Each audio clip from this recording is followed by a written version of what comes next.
বন্ধুরে একটা কথা ভাবতেই খারাপ লাগে। আর কি ছিললাম জীবনে। কে সমস্যা কি হয়েছে? আরে এই বয়সে কি করলাম আমি? হ্যাঁ, আমার কাছে একটা গাড়ি পর্যন্ত নাই। আল্লাহ, কষ্ট থেকে গেল রে, কষ্ট। এতটুকু পোলা পান আমার সামনে না গাড়ি নিয়ে বাপ নিয়ে চলে যায় গাড়ি নিয়ে, তখন কেমনটা লাগে? পরিচয় পুড়ে যায়। তাহলে এই বয়সে একটা গাড়ি পর্যন্ত আমার নাই। আমার একটা গাড়ি নাই, আর তোর মতো ফকিরের কাছেও গাড়ি আছে। হুমন দিয়া তো খুনে কয় কি? শালা তুই জানো শালা আমার কি আছে? তুই আমার ফকির নিকস 5-5টা বাইক রয়েছে, একটা প্রাইভেট কার রয়েছে, আর হাতে দেখছো কি? এটা আইফোন জীবনে দেখছো শালা? শালা ফকির নি শালা জান তো। আজ একটা গাড়ি নাই বলে বন্ধু বান্ধবের কাছে অপমান হলাম।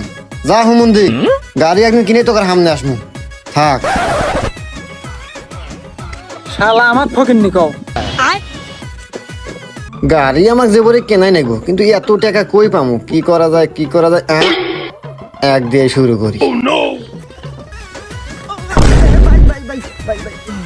এই মিয়া, রাস্তাতে দিনে দুপুর 8 চোখে দেখেন না, ধাক্কা দেন। আরে ভাইয়া, রাস্তাঘাটে